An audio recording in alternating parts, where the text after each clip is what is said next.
L'un des meilleurs moments du voyage, le lendemain, Alex m'appelle en me disant qu'il a trouvé mon bonheur à un serpent aveugle. Alors les serpents aveugles, c'est une vaste famille de serpents tout petits, fouisseurs, ils sont très primitifs, et donc ils sont aveugles. Alors ils sont pas 100% aveugles, mais en fait ils ont une écaille assez opaque au-dessus de l'œil, et en fait ils distinguent principalement les changements de lumière en fait. Ils ont des yeux, un appareil oculaire très atrophié. Ils sont très très discrets, ils sont extrêmement durs à trouver ces serpents-là. En général, ils remontent, parce que comme ils vivent sous terre, ils remontent à la surface que très rarement, le plus souvent quand c'est la pluie en fait qui a inondé les galeries qu'ils occupaient. Alors il y a plusieurs familles de serpents aveugles, il y en a, donc les leptotyphlopidés qui creusent eux-mêmes leurs galeries, qui sont gros comme des vers de terre. Et il y a les typhlopidés, c'est la famille à laquelle appartient le serpent dont je vais vous parler, qui eux en fait ils savent pas creuser, mais ils s'approprient les galeries de bestioles qui eux savent creuser. Voilà. Alors ils se nourrissent principalement de fourmis et leurs larves. Alors quand il m'a appelé, donc je prends ma voiture, je fonce chez lui et je découvre donc un splendide Amerotyphlops reticulatus qui est le plus gros des serpents aveugles guyanais. Alors Amero, ça réfère au continent américain, et Typhlops, donc ça vient du grec typhlos, ça veut dire aveugle ou sans ouverture, donc en référence aux yeux, et ops, ça veut dire œil. Voilà. Donc celui-ci devait mesurer environ 20 cm, pas plus, il me semble qu'ils peuvent faire un petit peu plus quand même. Alors depuis tout petit, je rêvais de voir ces serpents complètement incroyables, et là c'est chose faite, donc c'est la consécration. Le 17 juillet, je suis convié à un road cruising avec Alex. Donc le road cruising, c'est une pratique bien connue des herpétologues et des passionnés d'herpétologie. C'est une pratique qui consiste à rouler en fait la nuit à très faible allure et de faire traverser la route aux serpents suicidaires qui restent au milieu de la route, parce que en général donc la nuit ça se rafraîchit un petit peu, mais la route elle a en général gardé la chaleur de la journée, et ça leur permet de réactiver entre guillemets leur métabolisme plus facilement. Voilà. Alors c'est un bénéfice mutuel parce que nous en fait on leur sauve la vie et eux ils nous offrent de belles photos. Puis ça permet aussi beaucoup de voir des serpents fouisseurs qui sont la plupart du temps impossibles à détecter en pleine jungle. Ils sont sous les feuilles, etc. Mais quand ils traversent la route, évidemment, c'est plus facile de les voir. Alors on reverra une petite couleuvre noire et jaune, la Oxyropus meladogenis, celle qui imite le serpent corail dont on parlait tout à l'heure. Et on a trouvé donc mon tout premier serpent rouleau, qu'on appelle aussi serpent tube, qui répond au nom d'Anilius scital, de son scientifique. C'est un serpent unique en son genre, et je dirais même de sa famille, parce qu'il est le dernier représentant d'une lignée de serpents primitifs, donc les Annelidés. Donc il représente une famille à lui tout seul en fait. Alors, il est pas venimeux, il se nourrit en majorité d'autres serpents. Aussi d'amphisbènes qui sont des reptiles fouisseurs primitifs, et il s'attaque aussi parfois à des lézards et des anguilles. Voilà. Alors c'est un serpent assez intéressant en fait parce qu'il présente des caractères primitifs et aussi des caractères évolués. Donc en caractère primitif par exemple, il a un vestige de ceinture pelvienne, c'est-à-dire des vestiges de membres de pattes arrière, de membres postérieurs, voilà. Et il a aussi des petits ergots de chaque côté du cloaque, comme les pitons et les boas en fait, dont il est un lointain cousin, qui lui servent à stimuler la femelle pendant l'accouplement. Donc ça c'est des caractères très primitifs, il a aussi des yeux complètement atrophiés, donc voilà, ça c'est des caractères primitifs, mais par contre il est vivipare, ce qui est assez étonnant, il pompe pas d'œufs, il met pas des petits déjà formés. Voilà, c'est un serpent qui est vraiment unique. On peut atteindre 1 mètre, mais bon, tous ceux que j'ai trouvés, je crois que j'en ai trouvé 3 ou 4 pendant le voyage, j'ai pas réussi à trouver de grands, mais les petits sont beaucoup plus jolis parce qu'ils ont la peau vraiment luisante, ils ont de beaux reflets. Voilà. C'est un serpent rigolo parce que quand on l'attrape, il se raidit, il devient tout plat, il aplatit son corps. C'est un super serpent celui-ci. Le lendemain soir, je prends la nationale et je m'enfonce loin dans les terres en direction de Bellison, et je m'arrête dans un coin perdu au bord d'un petit sentier pour aller l'explorer. Alors je trouverai un énorme grage d'une belle livrée claire assez atypique. Au début j'ai cru que c'était un grage petit carreau, mais non, c'était quand même le Botrops atrox, donc il est très grand, il doit mesurer au moins 1m30. Alors il était à mes pieds alors que je scrutais les branches au-dessus de moi, je cherchais des serpents en fait dans la végétation, et il s'est trahi tout seul parce que je regardais pas par terre et il a simplement bougé une seconde et je l'ai entendu. Alors, il m'a offert de superbes poses. J'ai enfin pu observer son fameux comportement bizarre qui consiste à faire bouger des petites zones de ses flancs. En fait, donc à ma connaissance, on ne sait pas pourquoi ils font ça, les grages. Alors le grage, il est considéré comme le plus dangereux serpent de Guyane. non pas en raison de la virulence de son venin, hein, bon, c'est un venin qui est puissant, c'est une morsure qui peut être mortelle, mais il y a bien plus puissant comme venin en Amérique du Sud, mais c'est surtout parce que c'est une espèce qu'on peut qualifier d'anthropophile, c'est-à-dire qu'elle s'accommode en fait sans mal des modifications de son habitat, des altérations, et c'est un serpent qui aime vivre près de l'homme, hein, parce que dans nos jardins, avec nos sacs de riz, nos arbres fruitiers, les habitats qu'on offre en fait aux rongeurs et aux lézards, qui sont ses proies, et ben, de fait on l'attire en fait dans notre zone de vie. Les morsures sont fréquentes en Guyane, les morts moins, hein, heureusement. Alors, botrops, c'est intéressant, ça vient du grec botros, qui veut dire fosse ou fossette, donc ce qui est en référence alors fossette thermosensible, et ops, donc dans botrops, botros et ops, alors ops ça veut dire face, visage, donc voilà, c'est en référence aux fossettes thermosensibles ou fossettes L'Oréal qu'ils ont entre l'œil et la narine, ce qui les différencie des vipères de l'ancien monde, comme notre petite vipère aspi. Hein, si vous voyez une photo de vipère aspi ou de vipère qui ne soit pas un crotal, vous remarquerez qu'entre la narine et l'œil, il n'y a pas de trou. Mais chez un vrai crotal, donc serpent à sonnette ou non, hein, il y a un trou, donc qui est la fossette thermosensible, ce qui leur vaut leur nom d'ailleurs de serpent à 4 narines par certains Indiens d'Amérique du Nord. Et atrox, ça vient du latin, ça veut dire cruel, en référence au tempérament vraiment très irascible de l'espèce. Le 23 juillet, au bord d'une mare sur la route de Caux, dans laquelle on avait l'habitude d'observer beaucoup d'amphibiens, j'étais assez surpris, puisque agréablement surpris, j'ai trouvé une super belle couleuvre arboricole qui est normalement diurne, hein, qu'on trouve donc normalement le jour, qui répond au nom de Leptophis aetula. Alors je sais pas si c'est moi qui l'ai réveillée en bougeant les branches sur lesquelles elle se reposait, ou sans me rendre compte, hein, ou si elle était simplement en chasse nocturne, mais elle est apparue devant moi sur une branche en train d'avancer, hein. C'est un magnifique serpent d'un beau vert émeraude avec quelques teintes de jaune et des beaux yeux exorbités. C'est un serpent inoffensif, hein, qui peut atteindre 1m50 au maximum, qui se nourrit en majorité de grenouilles, ce qui explique le lieu dans lequel j'ai trouvé, mais il peut aussi, hein, s'attaquer à des lézards. C'est un serpent très gracieux, hein, d'un beau vert. À inquiéter, c'est assez rigolo, c'est un serpent qui ouvre grand la gueule en faisant face à l'agresseur, un peu comme les Mamba noirs. Mais bon, celle-ci, elle n'a pas daigné me le faire, hein, elle était vraiment d'un calme olympien. C'est assez impressionnant, hein, de voir ce serpent se camoufler à merveille dans la végétation. On s'éloigne de quelques mètres, on ne le voit déjà plus, hein, il prend la forme d'une liane, d'une branche, et il disparaît totalement. Alors leptophis, ça veut dire serpent mince, hein, lepto c'est mince et ophis c'est serpent. Donc leptophis ça veut dire serpent mince en grec, et l'origine du mot aetula c'est inconnu. Voilà. C'est un peu un mystère d'herpétologie. Aetula c'est le nom de genre de serpent liane asiatique aussi. Mais non, on ne sait pas d'où ça vient.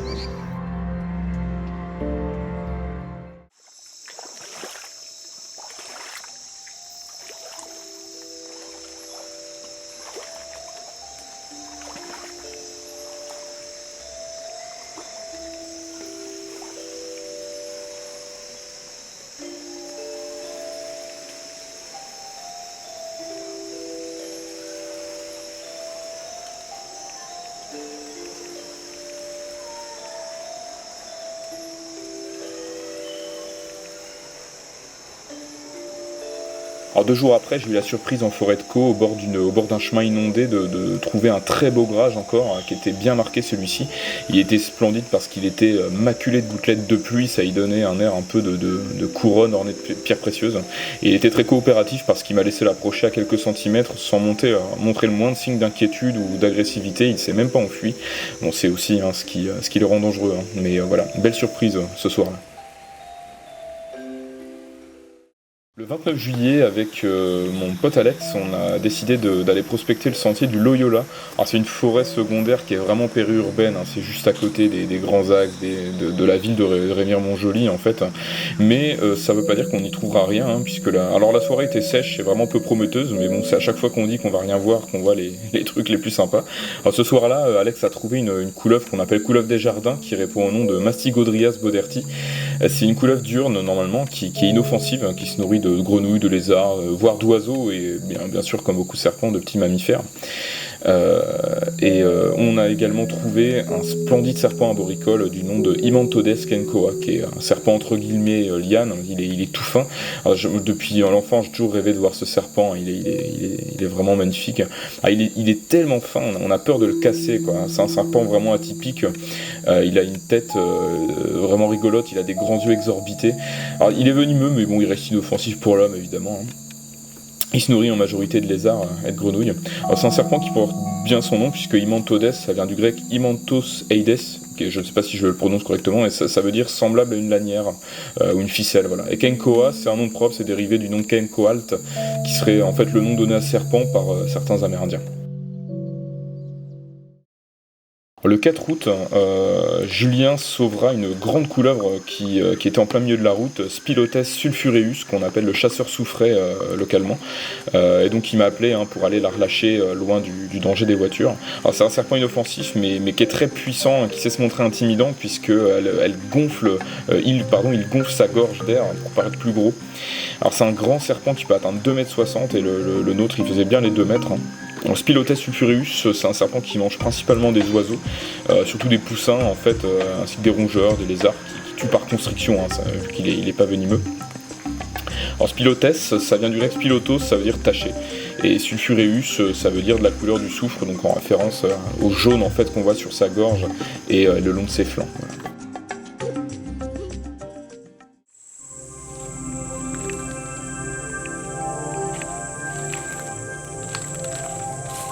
Alors le lieu où j'ai relâché le Spilotes sulfureus, c'était la montagne des singes, qui est une splendide montagne ornée d'une forêt primaire. Donc je profite du lieu de la relâche pour faire un tour sur le sentier, et je trouverai un magnifique petit grage bien fourbe, camouflé dans une souche pourrie en fait, dans laquelle j'ai mis ma tête pour voir s'il y avait un serpent caché dedans. Et je me suis rendu compte au bout de quelques secondes que le crotal était à quelques centimètres de mon visage, donc il m'a fait faire un petit bond quand même. Il était vraiment magnifique parce qu'il avait le visage tout noir et la tête toute noire, voilà. Et il devait faire grand max 25-30 cm, c'est vraiment un petit. Alors le lendemain soir, retour à la montagne des singes, qui est un haut lieu de l'herpétologie, et on trouvera avec ma coloc que j'avais emmené découvrir les serpents guyanais, une super belle Helicops ongulatus, donc la fameuse couleuvre aquatique, mais celle-ci elle était vraiment belle parce qu'elle avait une livrée orangée en fait, vraiment atypique.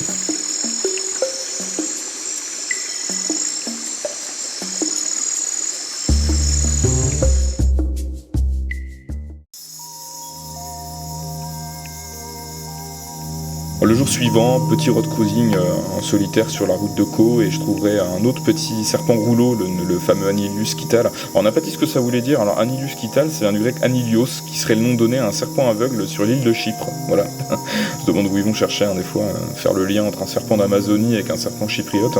Et skital, c'est un du grec skital, ou skitalé, je sais pas comment ça se prononce, avec un K, et ça veut dire bâton. C'est en référence à l'allure de coup de bois en fait du serpent, avec sa tête pas du tout démarquée du corps. Voilà.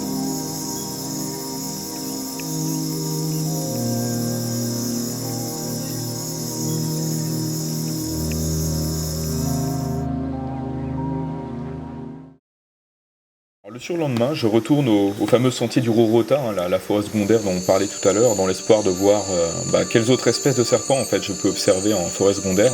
Alors je trouve évidemment sur le parking, maintenant c'est la tradition, un très beau petit Amnodynastes pallidus.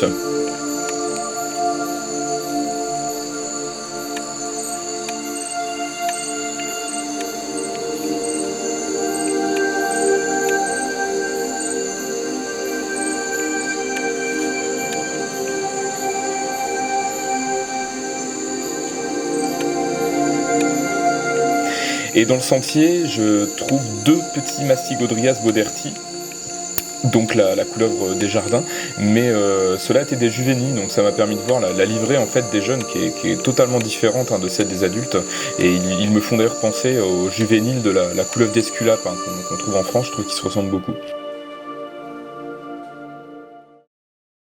2 jours après, c'est la soirée de folie pour moi, puisque dans la forêt du Magne des Anamites, alors évidemment, comme toutes les soirées, on trouve des trucs incroyables, on se dit que c'est une soirée pourrie, sèche, où on va rien trouver. Alors, j'entre dans la forêt, je trouve même pas un pauvre face, même pas un lézard, même les crapauds buffles qui normalement à l'entrée du sentier sont toujours là, là n'étaient pas là, quoi. Donc vraiment ça s'annonçait mal, et je voyais rien du tout. Au bout de 40 minutes, voilà, j'étais pas motivé, enfin j'étais complètement démotivé, et je fais demi-tour, je vais rien trouver. Et qu'est-ce que je trouve derrière moi? Un serpent corail en train de traverser le sentier. Alors vu sa vitesse, je me serais retourné 3 secondes plus tard et je l'aurais loupé, quoi. J'ai vraiment une chance incroyable. Alors j'ai été d'autant plus chanceux que c'est une troisième espèce de serpent corail que j'avais encore jamais vu, qui répond au nom de Micrurus lemniscatus. Alors c'est le serpent corail typique, annelé de orange, de rouge et de blanc. Alors moi je les adore, c'est mes préférés, je les trouve tellement beaux. C'est leur dangerosité, leur allure, leur couleur, leur singularité en fait. Ils sont uniques d'ailleurs, hein, pour la petite histoire. Il y a des herpétologues il y a quelques décennies qui avaient même proposé de créer une famille dédiée aux serpents corail, donc la famille des Micruridés. Bon, ça a été rejeté, mais c'est dire quand même qu'ils sont à part, hein, chez les serpents. Alors comme tous les serpents corail, et en fait comme tous les apidés, il est doté d'une denture qui est dite protéroglyphe. Alors protéro ça veut dire à l'avant, et glyphe du grec glyphos ça veut dire sillon, en référence au sillon en fait des crochets à venin par lequel coule le venin. Donc protéroglyphe ça veut dire en gros qu'il a des petits crochets fixes situés à l'avant, hein, de la mâchoire supérieure, à l'avant du maxillaire. Son venin est bien sûr très neurotoxique, alors comme n'importe quel serpent, si on l'attrape il cherche à s'enfuir, mais il est quand même assez fourbe et il se retournera pour mordre, hein, au moment où on l'attend le moins. Alors on a déjà vu ce que ça voulait dire Micrurus, hein, ça veut dire petite queue, et son nom d'espèce, Lemniscatus, ça vient du latin lemniscus qui veut dire ruban. Voilà. Alors, il se nourrit en grosse majorité d'autres serpents, hein, comme la plupart des serpents corail, et aussi d'anguilles, hein, à l'occasion. Alors moi je me dis, la soirée est déjà sauvée, alors, je suis comme un fou, et 40 mètres plus loin, pour couronner la soirée, je trouve une petite couleuvre, alors, qui est très commune en Guyane, mais moi je l'avais pas encore vue, c'est Leptodera annulata, c'est une petite couleuvre qui dépasse pas les 80 cm, alors qui est également venimeuse. Elle a une denture donc opistoglyphe, puisqu'on est dans les descriptions des dentures de serpents. On a vu protéroglyphe, ça veut dire des petits crochets à venin à l'avant de la mâchoire supérieure.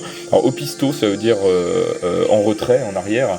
Donc en fait, ça veut dire des crochets à venin situés un peu en retrait dans la mâchoire supérieure, en général au niveau des yeux.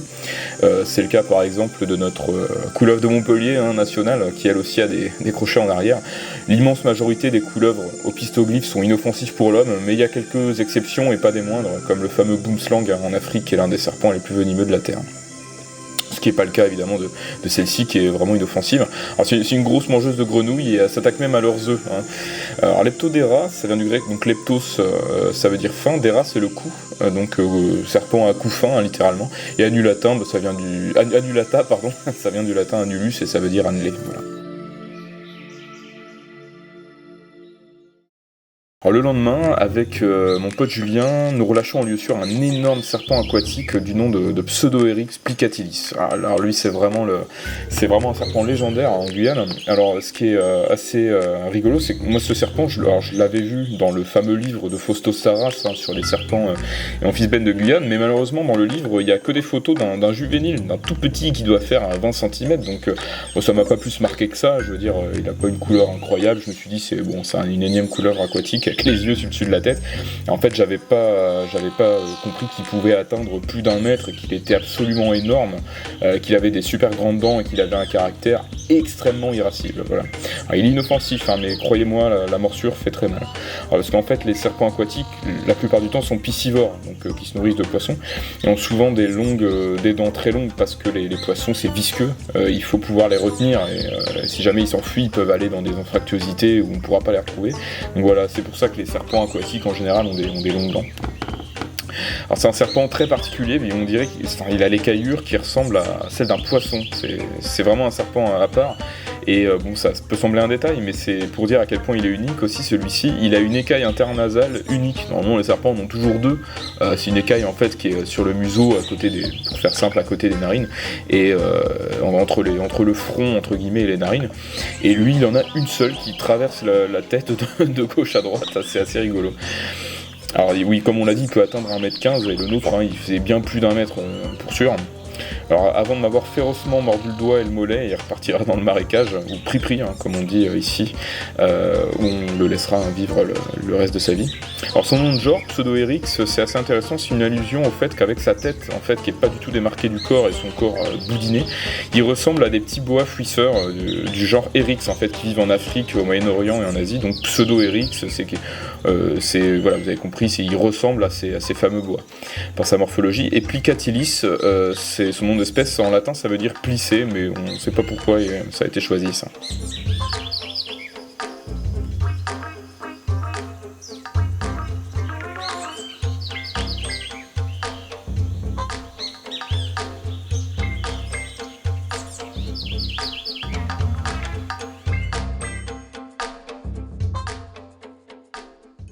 Toujours là sur la route, nous saurons aussi des voitures, une super belle couleuvre diurne qui répond au nom de Phrynonax poecilonotus. Alors c'est un serpent moyen, inoffensif, qui peut atteindre 1m80 quand même. Alors, c'est un serpent principalement oophage, c'est-à-dire qu'il se nourrit principalement d'œufs, en l'occurrence d'oiseaux. Après ça lui arrive aussi de manger des rongeurs, des lézards. Alors comme son cousin, le Spilotes sulfureus, le chasseur soufré qu'on avait relâché à la montagne des singes, rappelez-vous, il peut gonfler sa gorge d'air en fait pour paraître plus impressionnant. Et c'est rigolo parce que quand on touche c'est tout mou, un peu comme un jeu pour chien. Mais c'est du bluff en fait, ça permet de paraître plus impressionnant, quoi. Alors on le relâche loin de la route. Je sais pas d'où vient le nom de genre Phrynonax, mais son nom d'espèce, Poecilonotus, ça vient du grec poekilo, qui veut dire tacheté, et notos c'est le dos, en référence au dos qui peut parfois être tacheté de jaune de ce serpent. Le lendemain, road cruising sur la route de Petit Saut, où nous trouverons une autre Leptodera annulata, la petite couleuvre mangeuse d'amphibiens et d'œufs d'amphibiens, là. Et aussi un beau boa arboricole jaune. J'étais vraiment content parce qu'on en avait déjà vu un jaune mais qui était bien trop haut dans les arbres pour qu'on puisse l'approcher. Et celui-ci était vraiment à hauteur d'homme. Il devait faire, c'était un bel adulte, il devait faire environ 1m50. En Corallus, c'est vraiment intéressant l'étymologie des noms scientifiques de ce serpent.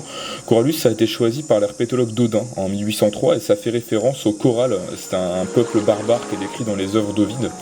Car selon lui, en fait, ces serpents ont un air très très méchant. C'est vrai qu'avec leurs fossettes labiales sur les côtés des mâchoires, c'est vrai que ça leur donne un air assez particulier. Et son nom d'espèce, Hortulana, ça contraste avec la première explication parce que ça vient du latin hortulanus, ça veut dire jardin. Ce qui leur vaudra d'ailleurs leur nom de Golden Tree Boa en anglais. Et Linné en 1758, donc qui est le père de la taxonomie, la nomenclature des noms scientifiques du monde vivant en fait, expliquera ce choix en voulant signifier en un seul mot que ce serpent est orné de couleurs si agréables et si variées qu'on peut le comparer à une parterre émaillée de fleurs. Je trouve ça magnifique.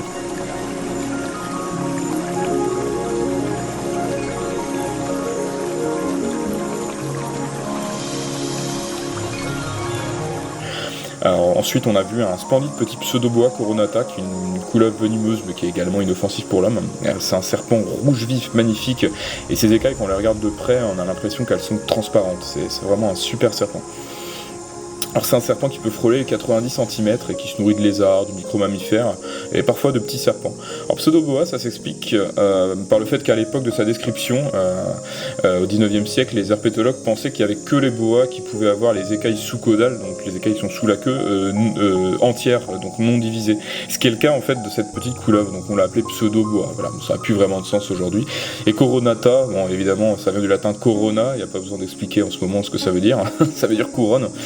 En allusion à la marque blanche en fait que le serpent a dessus de la tête qui fait penser une petite couronne. Alors ce soir-là, on verra également un petit grage bien énervé qui aura du mal à quitter la route.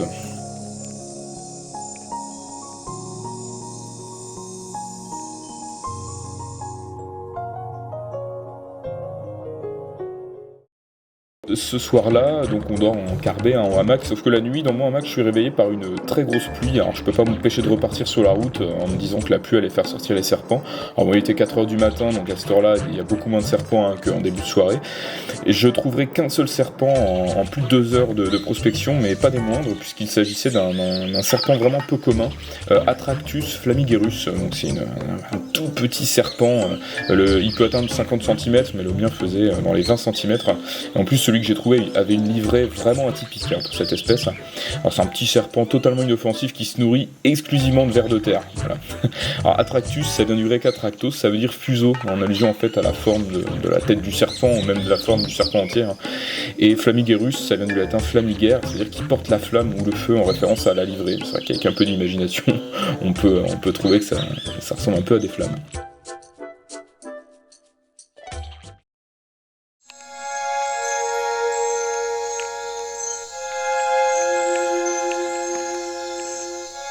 Alors, le lendemain, je trouverai encore un joli petit Anilus quital, le fameux serpent rouleau, et une autre petite Leptodera annulata, la mangeuse d'œufs de grenouille.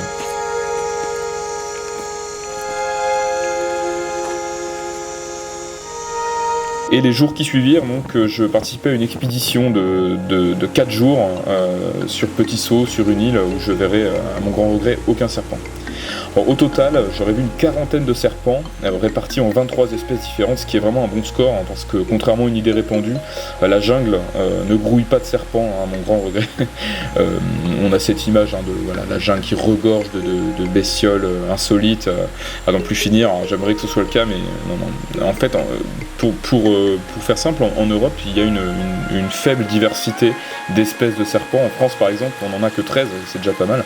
Donc il y a une faible diversité d'espèces. Par contre, il y a une forte densité. En France, au pied d'un roncier, d'une lisière de forêt, vous faites 200 mètres, c'est pas compliqué de voir 10 serpents, quoi.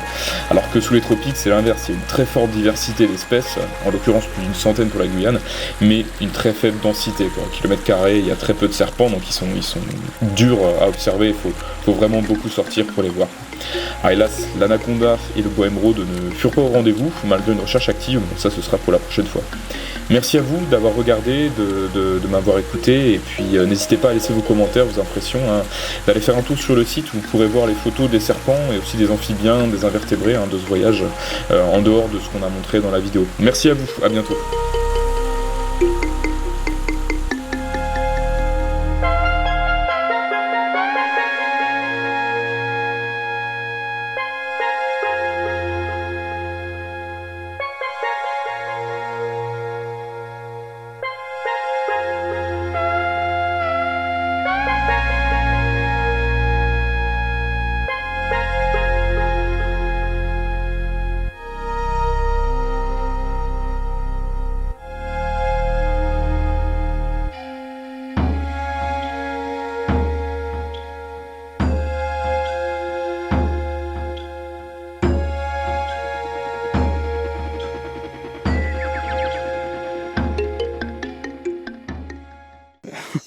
Ah, tu vois les crochets là? Bah oui, et je le vois. T'as vu ça là? Ah là, il est planté là, il est bien accroché.